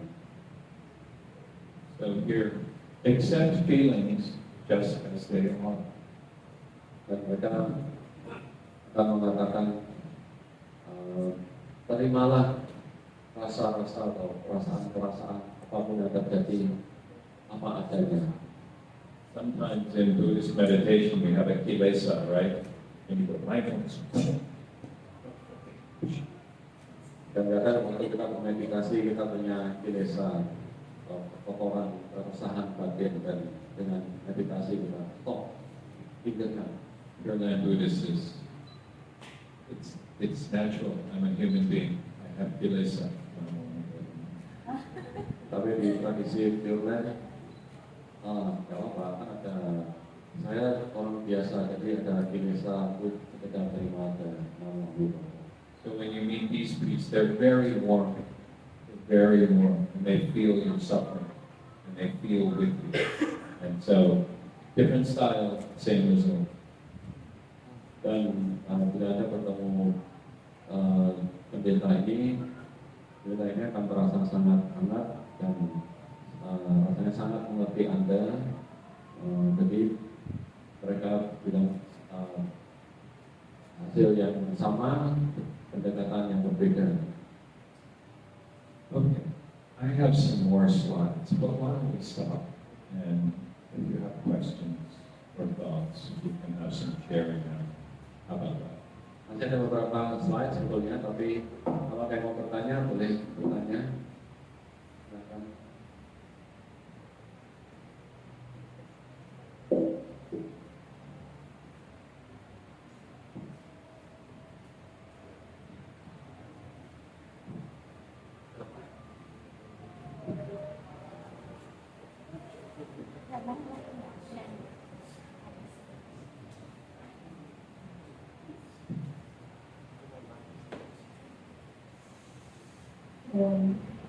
Ladies and gentlemen, with the law, this was a given opportunity, and I'm sorry if my question is like unrelated to what was being presented, but I was actually kind of curious myself as to how do we cope with environment who don't support our values and principles. Because what I have observed so far has been a psychology student myself, and surrounded by another psychology students. And technically speaking, if we learn psychology, that means we would have been more understanding and compassionate, right? Because we know that why these people are being different. Yeah, probably there were kind of like suffering themselves. But the thing is, we don't actually do that in my class. So I was actually like stuck in between. I have to conform to the big group, so I need myself to have social support. But at the same time, I feel very guilty for not stick with the people who consider different. But I did try my best to be kind, like say hi and stuff like that. I don't really know how to explain further, but I feel like a brief summary of what I wanted to ask is like how we actually cope with, the environment and that don't support what we value.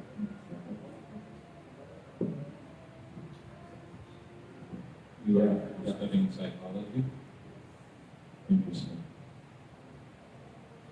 Jadi pertanyaannya, kira-kira kalau orang tambahin, you speak bahasa Inggris.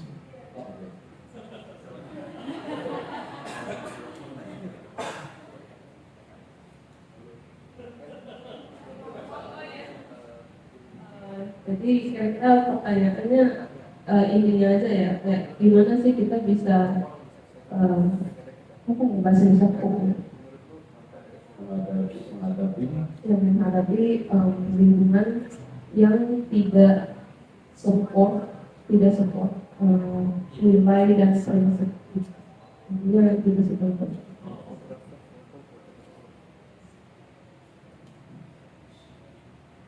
I have two thoughts.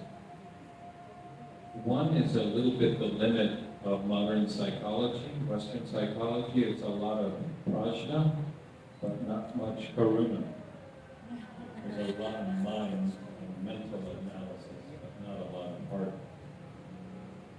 Jadi pertama yang saya disampaikan adalah psikologi barat itu lebih ke analisa atau pikiran dan lebih sedikit menggunakan hati atau karuna. So I don't know if you're still struggling with the fact that maybe people are kind of competitive and analytical, but not so warm. Maybe, I don't know. Jadi apakah masalahnya kamu sedang menghadapi situasi di mana orang-orang itu lebih kompetitif atau berkompetisi, membanding-bandingkan, dan kita lebih suka berpikir-pikir, menganalisa, tapi tidak terasa hangat, tidak terasa lebih memakai hati. But I think you raised the problem or the question of sangha in Buddhism. Dan mungkin bisa juga dihubungkan dengan masalah sangha di Buddhism. You know that word, sangha? Yeah. So that's your community. You're an undergraduate student? So you're quite young. When we're young, we usually can't choose our sangha, and it's very difficult. We have to go to a school we don't like, and be with classmates we don't like, be in places because our parents told us to go there. Jadi sekarang masalahnya adalah waktu kita masih muda, kita tidak terlalu punya banyak kuasa untuk memilih sangha atau sangha atau komunitas kita sendiri. Biasanya kita akan dimasukkan ke dalam komunitas oleh orang tua kita, kamu kesini, kamu situ. Jadi memang situasinya mungkin agak sulit di mana kita harus datang ke suatu tempat atau kuliah atau belajar di suatu tempat yang tentunya tidak kita sukai. So I think many of us have traumas from those places that we had to go to when we were young, the schools that we didn't like, places that we were forced to go. I had many traumas with that too. Jadi mungkin kita punya banyak trauma-trauma waktu kecil, kita disuruh berangkat sekolah atau datang ke suatu tempat di mana kita tidak suka, kita nggak suka sekolah kita, nggak suka kelas kita, nggak suka apa aja, tapi kita tetap berangkat. Dan trauma-trauma ini mungkin banyak dan nanti menghantui kita. How old are you now? 19. Okay. Yeah. Pretty soon you can start making your own decisions. Ya, semoga sekarang masih 19 tahun, bentar lagi lulus. Ya, mestinya kamu bisa memilih komunitas atau tempatmu sendiri, sanggamu sendiri. And trying to find your own sanghas and finding people who support you in whatever you choose to do. Ya, dan menemukan sangha yang bisa mensupport apapun yang kamu akan lakukan, apapun yang kamu lakukan. But it's It's a problem many of us have. We may be even older, but we're working in a company and we really don't like it. Ya, sebenarnya masalah ini tidak hanya menghadapi anak muda, tapi yang sudah lebih berumur pun mungkin juga harus berangkat kerja ke tempat kerja yang tidak kita sukai dan tetap harus kita lakukan. But so I can't tell you what to do, but I would say the most important thing is to have courage to find your own sangha. Jadi ternyata tidak bisa mengatakan banyak apa yang harus dilakukan, tapi yang paling penting adalah tetap memiliki keberanian untuk memilih sangha kita yang mensupport kita. Look at the Buddha, tremendous courage to go and not becoming a king and leaving home to go find the meaning of life. Seperti hanya sang Buddha yang memutuskan untuk aku tidak akan menjadi raja penerus kerajaan ini dan aku meninggalkan kerajaanku, aku ingin mencari makna dari kehidupan ini. I went to a very fancy university where people become politicians and bankers and rich and famous and things like that. Dan Jonathan sendiri kuliahnya di kampus yang top, yang lulusan-lulusannya menjadi politisi atau orang-orang hebat, orang banker, pendidikan, menjadi orang-orang kaya. But I got on Garuda Indonesia airplane from Los Angeles and came here instead. Ya, tapi Jonathan setelah lulus malah terbang dari Los Angeles ke Jogja dan tinggal di sini. And here I met my wife, Dan di Jogja dia ketemu istrinya, and then I went to Thailand and I found my sangha. dan dia pergi ke Thailand dan menemukan sanggahnya. So it's possible. So I would recommend you keep sitting Zen. And as you sit Zen, and you sit Zen, and you sit Zen, and you open up this space, and more space opens. And into the open space may come a new idea, new inspiration, new path. Jadi Jonathan sangat merekomendasikan agar kita tetap berlatih Zen dan bermeditasi, dan begitu akan jadi ruang atau keleluasaan makin terbuka dari keleluasaan itu akan muncul dan datang banyak ide-ide. And because you had courage today to speak out, maybe you will find a new friend today who is also suffering like you. Ya, dan karena kamu punya keberanian untuk bertanya hari ini dan didengarkan orang lain, orang-orang di sekitar sini sekarang mungkin akan merasakan hal yang sama dan menjadi temanmu. Mungkin, oh, kamu ternyata gitu juga, aku juga, dan seterusnya, dan kamu akan dapat lebih banyak teman. But this monk is very good at creating sanghas of people who don't have sanghas. Dan ibu ini menciptakan sangga dari orang-orang yang tidak punya sangga. People who got crushed by the educational system, crushed by the work system. Orang-orang yang orang-orang yang dihancurkan atau orang-orang yang tidak sukses atau tidak suka pada sistem edukasi atau sistem bisnis. So, if you're a Buddhist teacher, try to come out of the temple and find people where they're suffering and help them build sanghas. Jadi bila ada salah seorang guru Buddhis atau praktisi keluarlah dari biara dan mulai membuat kontak dengan orang-orang di luar biara dan membuat sangga. Thank you. Ada lagi yang mau tanya?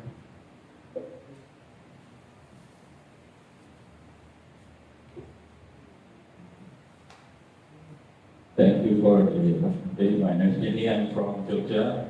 Basically, I have participation. The first one regarding to your presentation about counseling from the Buddhist priest. Do you know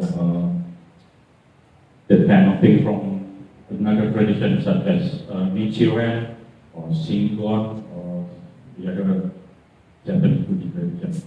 That's the first one. And the second one, I'm curious about the Zen enlightenment tradition, the Satori, such kind of thing. Is there still exist? Is there any real enlightenment into that? Okay, that's all. Warga cuma ini ya. Ya baca. Yang pertama tadi bertanya tradisi Zen, tradisi Buddhis lain yang melakukan praktek apa ini konseling ini ada nggak? Bagaimana prakteknya itu?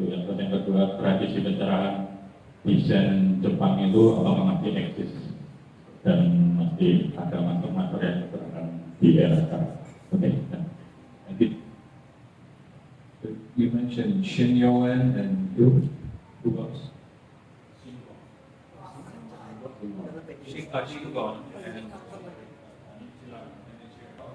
Yeah, many other traditions. I was told this is a Zen group, so I decided to focus more on Zen today.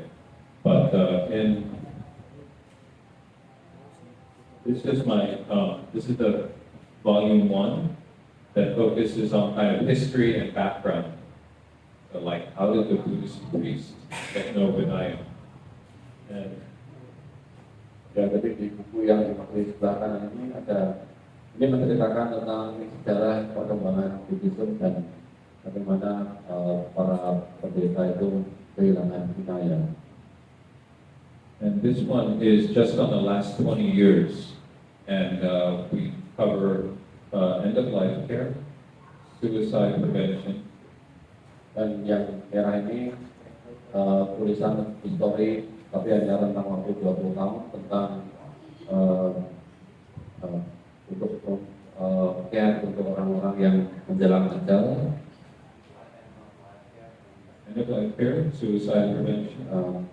Cara mengatasi bunuh diri, The trauma from natural disaster, dan trauma-trauma dari natural disaster, dari tsunami, earthquake, all of that.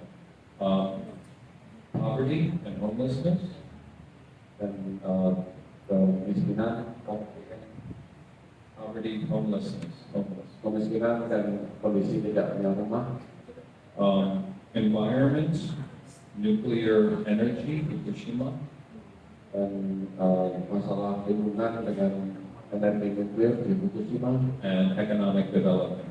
dan perkembangan ekonomi. And so in all those chapters, we have priests from all the different traditions, like Shirin, Shinko, Jodo, and many different, not just Zen. Dan ada banyak sekali sebenarnya kita pendeta Buddhis yang berasal dari tradisi lain, tidak hanya Zen. So today's presentation mostly about the Zen priests who are really good at suicide prevention. Yang diskusasi hari ini kebanyakan tekanannya kepada Buddhis Zen yang sangat baik terhadap atau sangat piawai dalam mencegah kasus bunuh diri. It's hard to speak about Zen, Satori, and enlightenment. There are good places in Japan to practice today. Ini agak sulit mendiskusikan tentang Satori atau pencerahan di dalam tradisi Zen. Jadi ada banyak sekali tempat yang sangat bagus di Jepang untuk berlatih Buddhisme tradisi Zen. So yeah, although many priests are married or whatever, maybe not to be traditional monks, some are very well trained, as we saw here.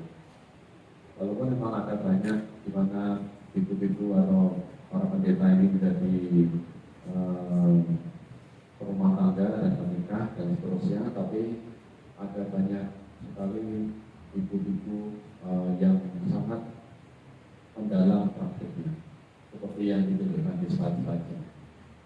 wouldn't worry too much about satori and enlightenment. It's a thing that keeps us moving.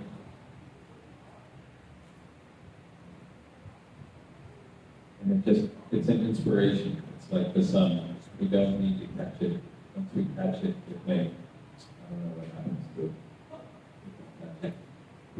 Dan ya kalau kita ngomongin pencerahan dalam satori ini, biarlah dia menjadi menunjuk jalan dan tujuan yang selalu menginspirasi kita untuk terus berjalan dan berlatih seperti matahari yang menjadi penunjuk jalan dan kita dekati. Tapi mungkin juga tidak harus terus teraih juga. Kalau teraih nanti tidak tahu juga apa yang terjadi. Do you know the 4 bodhisattvas? Anda tahu 4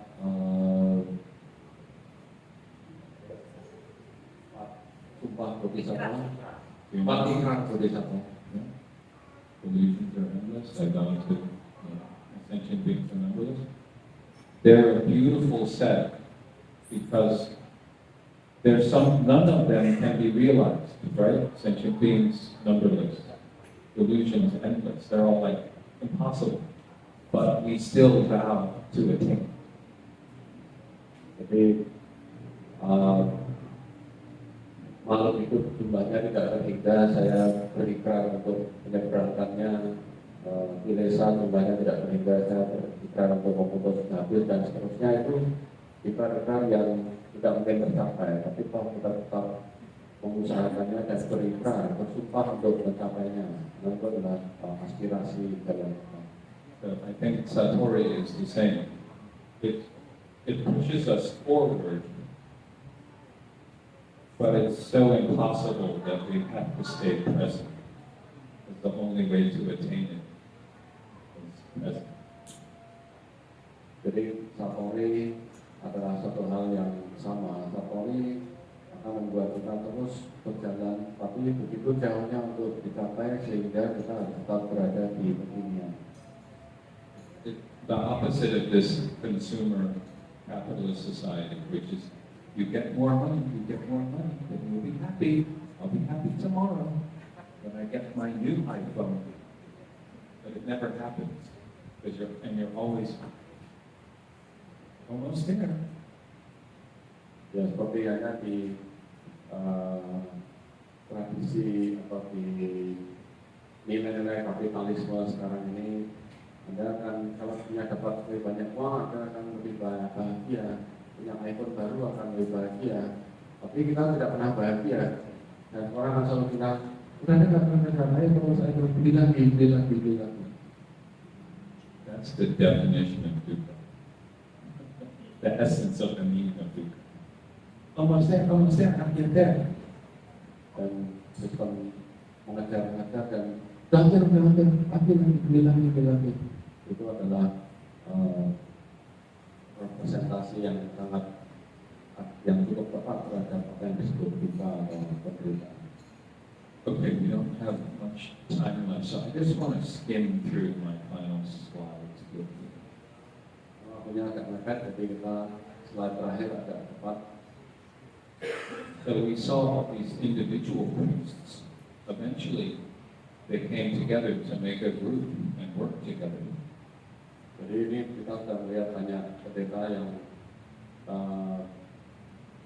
kemudian berkumpul bersama-sama dan membuat pergub bersama-sama.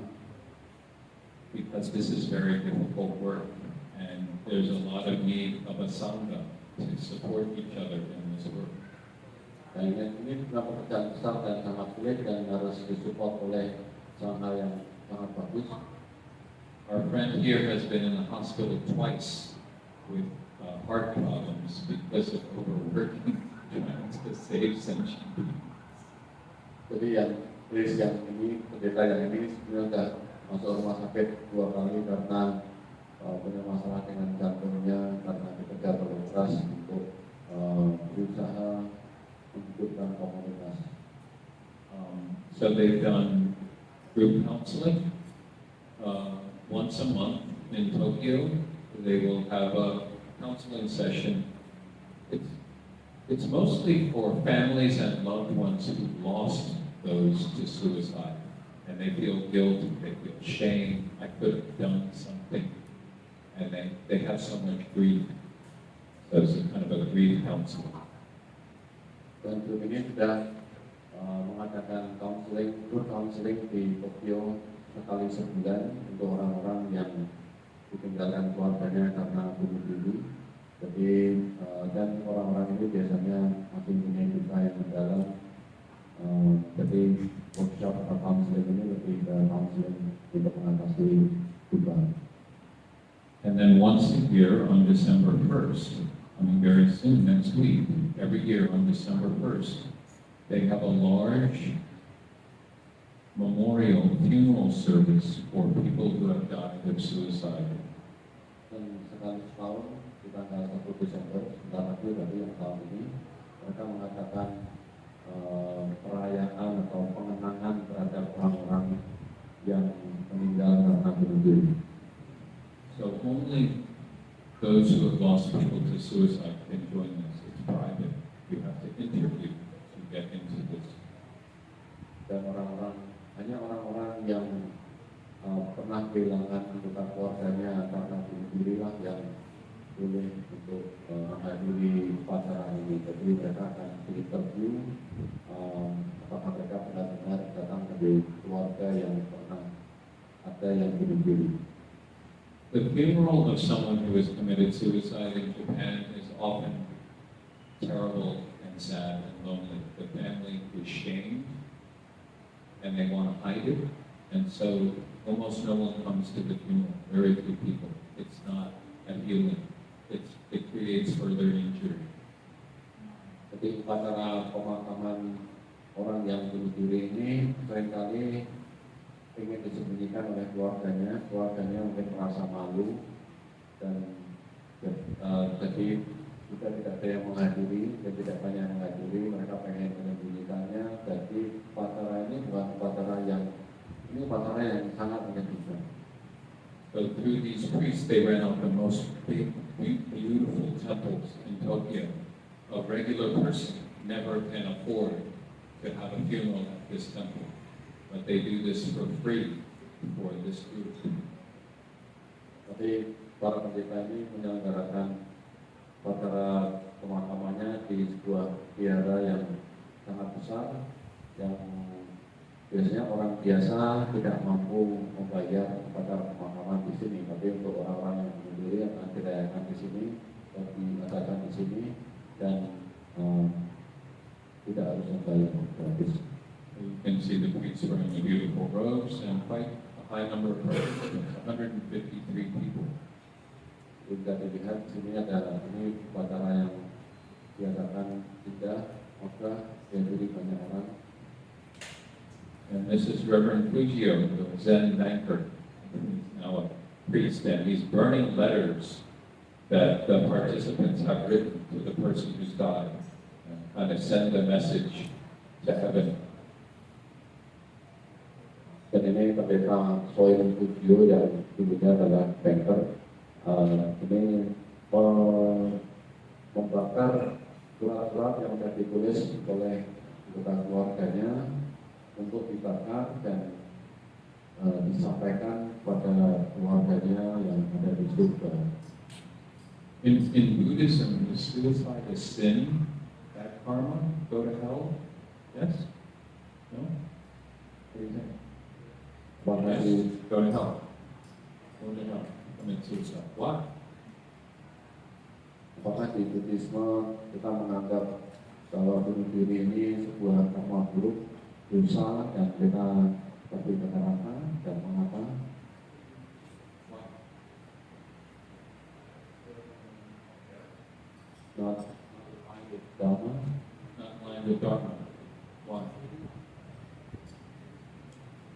Kenapa tidak sesuai dengan Dharma? Here, I'll give you an example. I'm a businessman. I work hard. I go to work every day, working really hard, sacrificing for the company.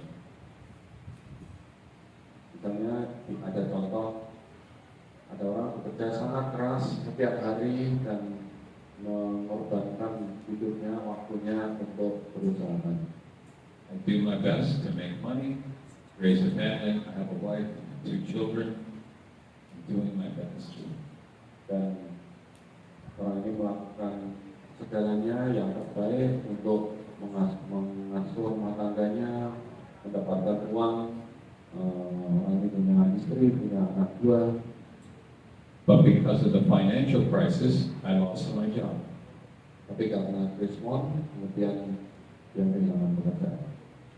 Now my wife doesn't really love me because I spent too much time at the company and didn't help her raising the children.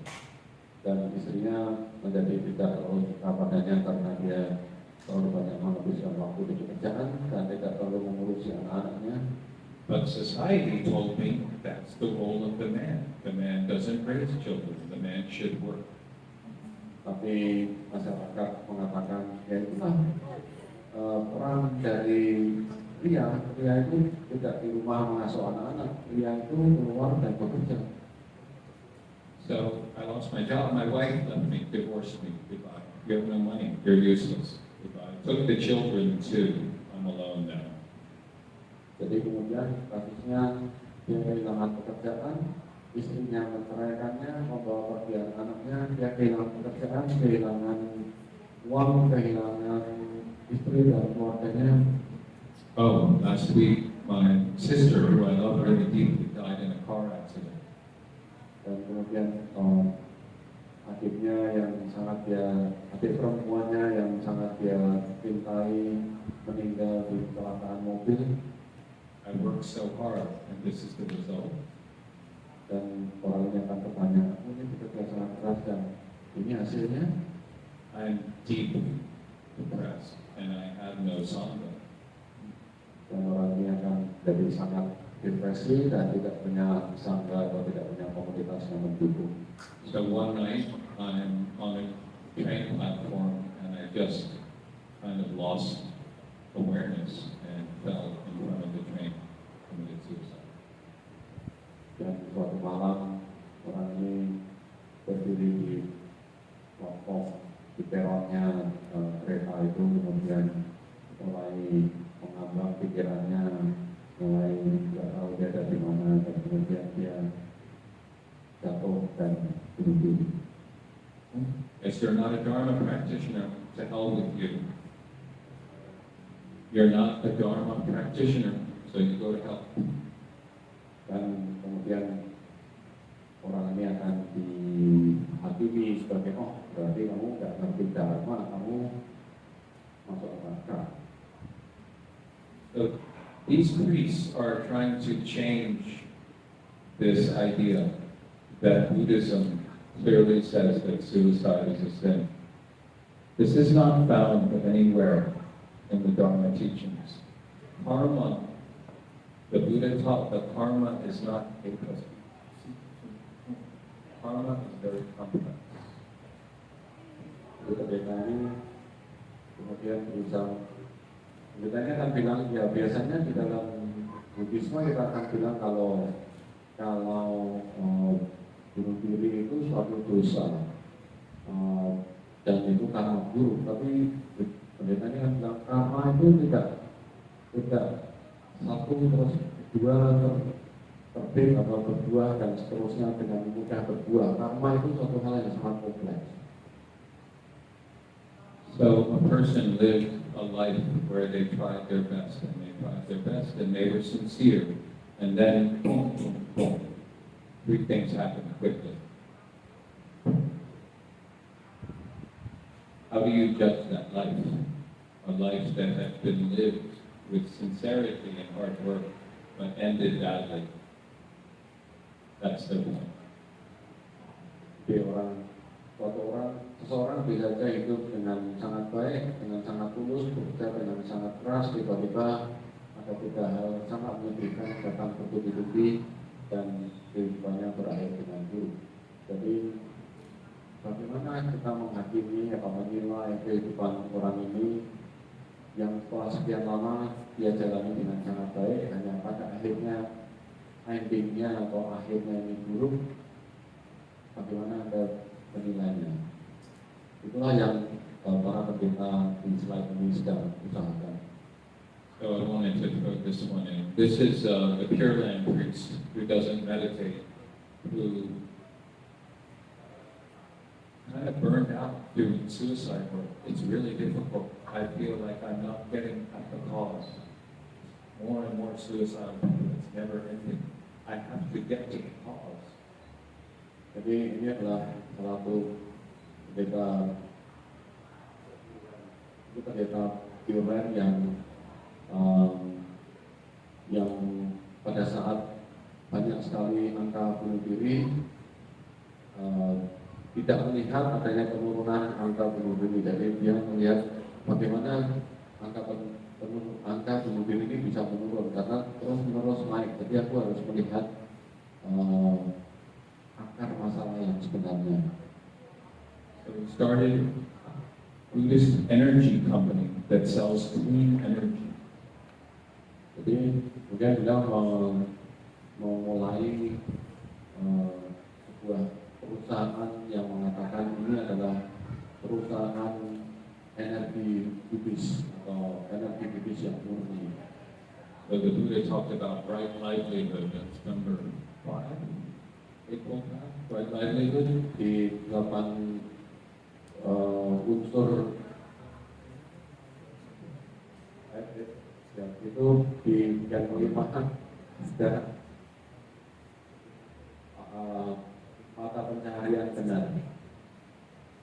And what he does is he doesn't keep the money for himself and build a big car.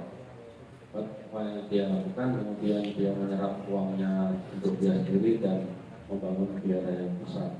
But he started a foundation to donate money for community activities done by Buddhist priests and Buddhist followers to rebuild community, which is the deeper solution to the suicide problem. Lalu kemudian dia menyumbangkan uangnya untuk membangun komunitas-komunitas yang mengurusi masalah-masalah bunuh diri. So it's kind of like Buddhist economics. We don't keep the money for ourselves. We make dana, we make donations back to the people. Jadi ini seperti sistem ekonomi Buddhis yang kita tidak menyimpan uang kita untuk kita sendiri, tapi kita berdana untuk komunitas. This is a kind of Mahayana sila. Jadi ini seakan seperti sila Mahayana. He likes to drink beer, but he spends his life working for others. Dia suka minum bir, tapi berdana dan membantu orang lain. So this is sort of the secret beneath the crazy world of Japanese Buddhism. Jadi ini sebenarnya adalah rahasia yang tersimpan dalam kehidupan Buddhisme di Jepang.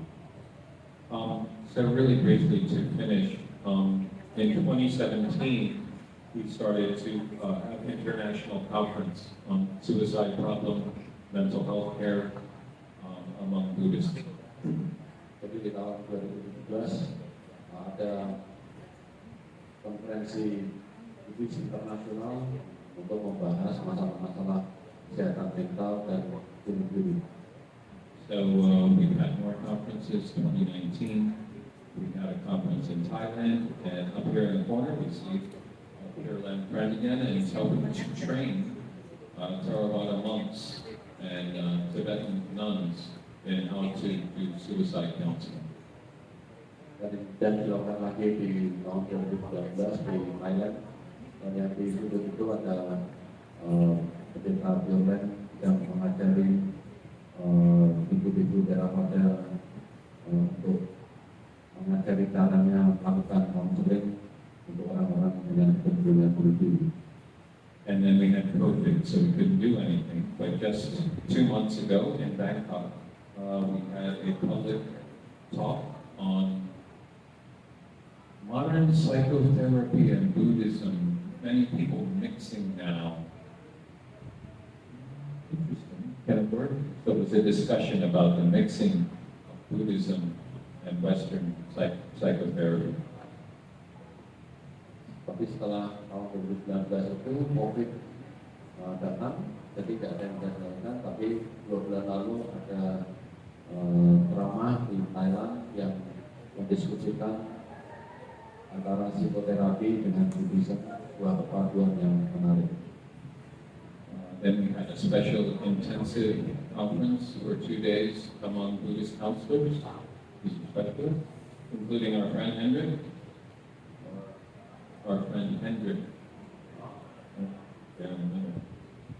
Jadi kemudian ada pertemuan juga dengan beberapa orang, termasuk teman kita Hendrik.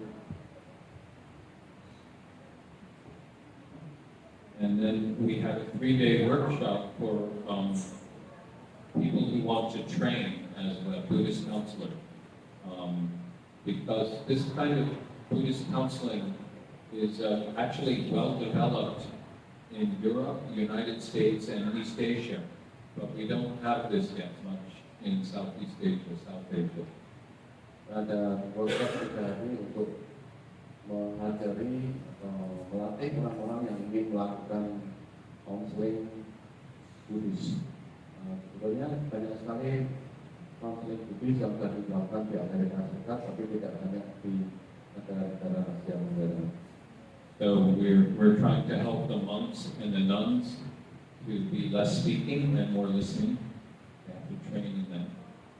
Jadi kita akan mengajari para biku dan bikuni untuk lebih banyak mendengar dan lebih sedikit berbicara.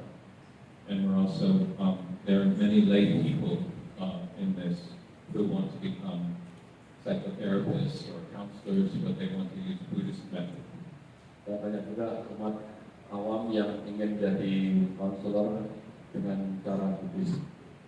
So if you're interested in this kind of work, stay in contact with us. We may, hopefully next year, either have another event in Thailand, or maybe we will bring a few of our teachers to Indonesia, and we can make a workshop in Indonesia, if you're interested in becoming a Buddhist counselor. Jika ada yang tertarik untuk menjadi konselor Buddhis, mungkin kita akan segera-segerakan lagi di Thailand, atau bahkan akan ada guru-guru yang datang ke Indonesia. Jadi silakan terus kontak. It's not just for suicide. It could be helping an old person to die and of life care. It could be somebody, who's grieving their sister died in a car crash. Could be any kind of suffering. Dan counseling ini tidak hanya untuk kasus-kasus bunuh diri, tapi juga penderitaan yang mana saja, bisa juga orang-orang yang mengalami masalah mental, mengalami kehilangan orang yang dicintai dan seterusnya. I think we're at 2 hours, so stop. And thank you very much for having me today. And I don't know if there's any more time for questions, or if we're all hungry for lunch and stuff. Dan 2 jam tadi ada banyak pun. Kalau masih ada waktu untuk pertanyaan.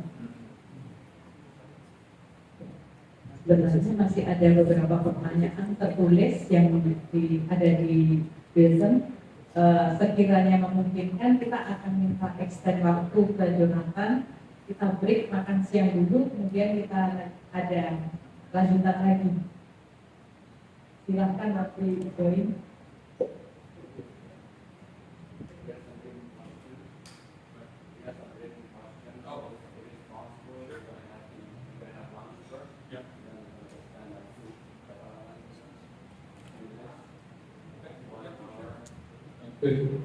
Also, I have a couple of these books if you're interested. They are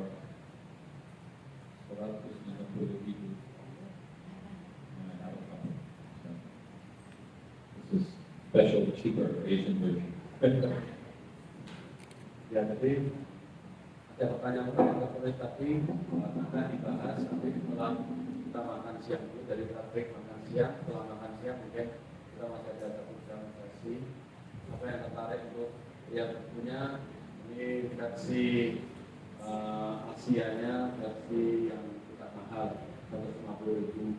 Monggo silakan tulisan. Nanti yang nonton 500.000. If you buy on Amazon, it's twice the price of $250. But you can order from the INEC office in Thailand, and it's the same price. But, yeah, so better to buy from the INEC office, not Amazon. Don't support Amazon. Jeffrey Bezos went to Princeton. You'll see here. Orang jelek.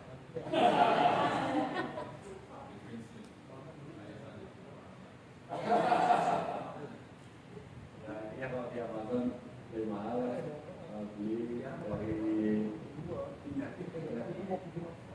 Taiwan, Thailand, sorry, negara saya pertama.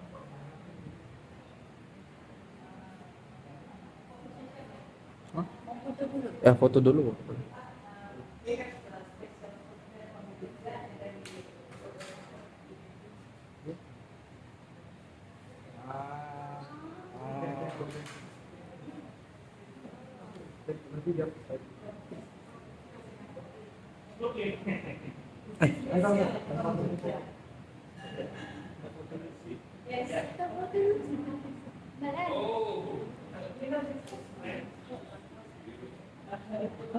My student was buying one yesterday in Malibu.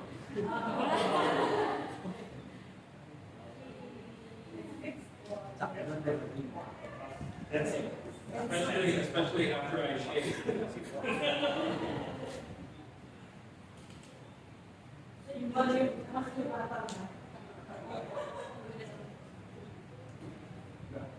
Yeah, I used to be Moscow. Mas Jul sekarang masih.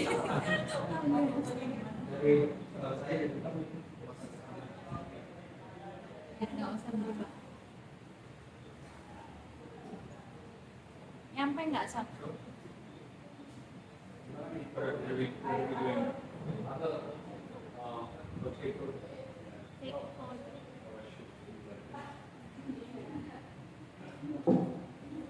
Di kamar kali ya? Bisa nggak?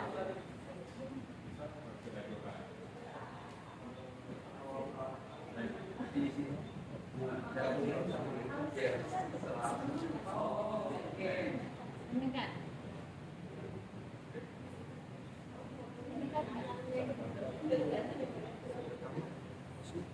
Seriusan kan? Perlu mendengar nggak Son? Atau ini aja? Di tempat aja? Oh bisa sih, bisa tapi Oke, ini dulu.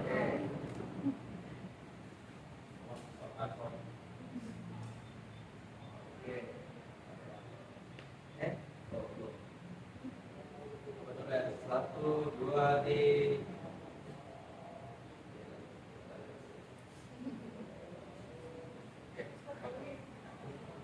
satu, dua, di